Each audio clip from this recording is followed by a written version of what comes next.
گلاویز شدن میان خودی طالبان در پنجشیر. عبدالحمید خراسانی از بازداشت افرادش از سوی طالبان هلمندی خشمگین است. تکراری رویارویی جنگجویان طالبان با مرزبانان ایران. جنگجویان طالب با مرزبانان ایرانی در نیمروز درگیر شدند. یافته‌های تازه در مورد کشتار بازداشتی‌های افغان. BBC میگوید که نیروهای ویژه بریتانیا بازداشتی‌ها را غیر قانونی کشتند. الگو برداری ناکام رئیس جمهوری سریلانکایی از رئیس جمهوری فراری افغانستان. پارلمان سریلانکا تا کمتر از 10 روز دیگر رئیس جمهوری جدید انتخاب می کند. و خداحافظی با شیاطین سرخ. پل پوگبا با یوونتوس بازگشت.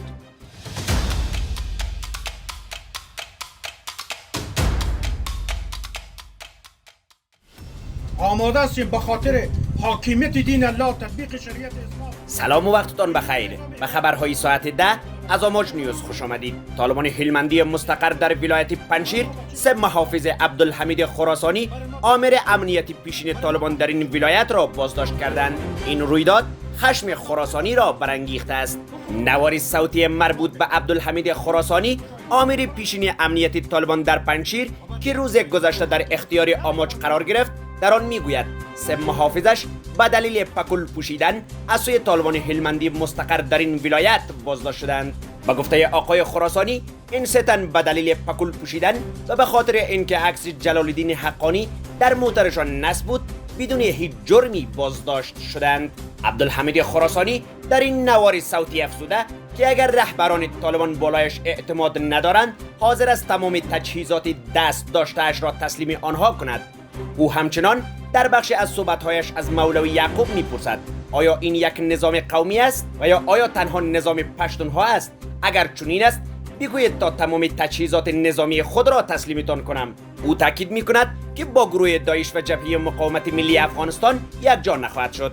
خراسانی حدود 4 ماه قبل از سمتش همچون آمر امنیتی پنجشیر برکنار شد. او در حالی از سمتش برکنار شد که یک روز پیش از برکناریش از مولوی قدرت الله والی پیشینی پنجشیر به ملا هیبت الله آخوندزاده رهبر طالبان شکایت کرده بود. خراسانی در پیامی ویدیویی به زبان پشتو گفته بود که مردم پنجشیر از ظلم، ستم، خیانت به بیت المال و تحقیر و لط و کوب زنان و ریش سفیدان از سوی مولوی قدرت الله و نزدیکان او به سطوح آمدند. پس از تسلط طالبان بر افغانستان عبدالحمید خراسانی از جمله حامیان اصلی طالبان در پنجشیر است. آقای خراسانی بارها از عملکرد طالبان در راستای سقوط نظام پیشین و همچنین سرکوب نیروهای جبهه مقاومت حمایت کرده و تاکید داشته است هر کسی که در برابر امارت سرکشی کند کافر و قتلش روا است.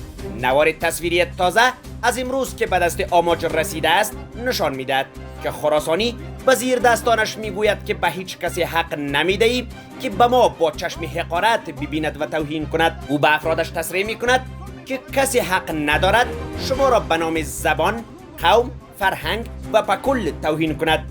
این در حالی است که پیش از این نیز میان طالبان بارها در پنجشیر و ولایت‌های دیگر اختلاف به وجود آمده و با هم درگیر شدند. هیچگاهی کسی حق ندارد تو را به نام زبانت، قومت، پکولت و فرهنگت توهین کنه. هیچ کسی. ما زندگی به عزتی یک روز هم نکردیم، به سرخمی یک روز هم نکردیم. مخلصین مجاهدین هستیم به خاطر خدا. منابع محلی در ولایت نیمروز میگویند که افراد طالبان با مرزبانان ایرانی روز گذشته درگیر شدند. و گفته منابع این درگیری صبح روز دوشنبه بست سرطان در بخش‌های مرزی این ولایت صورت گرفته و چندین ساعت ادامه داشته است. علت این درگیری هنوز معلوم نیست. مقام‌های طالبان و ایران تا اکنون در مورد این درگیری چیزی نگفتند. این نخستین بار نیست که افراد طالبان با مرزبانان ایرانی درگیر می‌شوند. پس از به قدرت رسیدن طالبان افراد این گروه چندین بار با مرزبانان ایرانی درگیر شده که در موارد تلفات نیز داشته است. طبق گزارش ها حدود 1 ماه پیش در جریان درگیری بین دو طرف یک نیروی مرزی ایران کشته شد. جنگجویان طالبان در گذشته با مرزبانان پاکستان و ترکمنستان نیز درگیر شدند. یافته‌های BBC نشان می‌دهد که نیروهای ویژه بریتانیا در جریان مأموریت در افغانستان بارها زندانیان و مردان غیر مسلح را به گونه مشکوک کشتند. BBC گزارش‌های نظامی را به دست آورده که نشان می‌دهد یک واحد ممکن است در یک دوره 6 ماه 54 نفر را به طور غیر قانونی کشته باشد. این رسانه میگوید شواهدی را به دست آورده است که نشان می‌دهد رئیس سابق نیروهای ویژه بریتانیا شواهد را برای تحقیقات در مورد قتل‌های انجام شده در افغانستان ارائه نکرده است. وزارت دفاع بریتانیا در واکنش به این ادعاها گفته است که سربازان این کشور در افغانستان با شجاعت و به گونه حرفه‌ای خدمت کردند. BBC دریافت است که جنرال مارک کارلتون اسمیت فرمانده سابق نیروهای ویژه بریتانیا در مورد قتل‌های غیر قانونی ادعا شده مطلع شده بود، اما مدارک را به پلیس نظامی سلطنتی منتقل نکرد.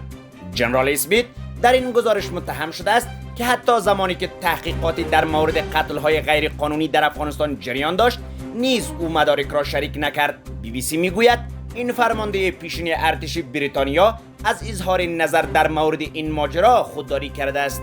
BBC گزارش داده است که این رسانه صدها صفحه از حساب‌های عملیاتی ارتش بریتانیا را تجزیه و تحلیل کرده است. از جمله گزارش‌های بررسی شده است که بیش از 10 حمله مربوط به قتل یا دستگیری توسط نیروهای ویژه ارتش بریتانیا در هلمند در جریان سالهای 2010 و 2011 پوشش می‌دهد. افرادی که با نیروهای ویژه بریتانیا در آن دوره کار می‌کردند و BBC گفتند که در جریان حملات شبانه شاهد کشتن افراد غیر مسلح توسط این نیروها بودند. چندین نفره که با نیروهای ویژه بریتانیا کار می‌کردند گفتند که سربازان این کشور برای به دست آوردن بیشترین کشته‌ها با یکدیگر رقابت می‌کردند. وزارت دفاع گفت که نمیتواند در مورد اتهامات خاص اظهار نظر کند، اما امتناع از اظهار نظر نباید به این معنی تلقی شود که این ادعاها صحت دارد. یک سخنگوی وزارت دفاع گفته است که نیروهای بریتانیا با شجاعت و به گونه حرفه‌ای در افغانستان خدمت کردند و در دوره کار آنها در این کشور بالاترین استانداردها حفظ شده است. رئیس پارلمان سریلانکا روز دوشنبه اعلام کرد که پارلمان روز جمعه جلسه خواهد داشت و تا کمتر از 10 روز رئیس جمهوری جدید انتخاب خواهد شد. او گفت گوتابایا راجاپاکسه رئیس جمهوری فعلی روز چهارشنبه استعفا می‌دهد. بحران اقتصادی و ناآرامی گسترده در سریلانکا انجامیده است. ماهیندا یاپا آبیواردنا رئیس مجلس در بیانیه‌ای گفت نامزدهای ریاست جمهوری بعدی در 19 جولای به پارلمان معرفی خواهند شد و در 20 جولای پارلمان برای انتخاب رئیس جمهوری جدید رأی خواهد داد. دفتر نخست وزیر سریلانکا پیشتر اعلام کرده بود که رئیس جمهوری این کشور پس از یورش معترضان به اقامتگاه رسمی اردو رهبر استعفای خود را تایید کرده است. چند هزار نفر که در اعتراض به شرایط اقتصادی و درخواست استعفای گوتابایا راجاپاکسه در کلمبو پایتخت سریلانکا تجمع کرده بودند، 2 روز پیش وارد اقامتگاه رسمی رئیس جمهور شدند. معترضان هنوز کاخ ریاست جمهوری و اقامتگاه نخست وزیر را در اختیار دارند و تا استعفای آنها از خروج از این دو ساختمان خودداری کردند. تورم شدید و به خصوص افزایش قیمت مواد غذایی، سوخت و دارو به دلیل کمبود واردات باعث نارضایتی مردم شده است. فرار رئیس جمهوری سریلانکا بعد از فرار اشرف غنی از جمله پر سر و صداترین رویدادهای سیاسی یک سال گذشته جهان شده است. اما تخته او کړله موږ هغې یوازې پرېښودل. زه دې تخته نه یم. باشگاه یوونتوس در بیانیه رسمی از بازگشت پل پوگبا ستاره فرانسوی پیشین خود به این تیم خبر داده است. قرارداد پوگبا با یوونتوس تا 2026 ادامه خواهد داشت. قرار است قرارداد او در منچستر یونایتد که در پایان فصل به پایان میرسید تمدید نشده بود و بلافاصله اولد ترافورد را ترک کرد. پوگبا با قرارداد 4 ساله دوباره به یوونتوس برگشته است. این هافبک فرانسوی بهترین روزهای فوتبالی خود را در یوونتوس تجربه کرد. او پیش از این از سال 2012 تا 2016 برای یوونتوس بازی کرد و 4 قهرمانی در لیگ و 2 جام حذفی را کسب کرده بود.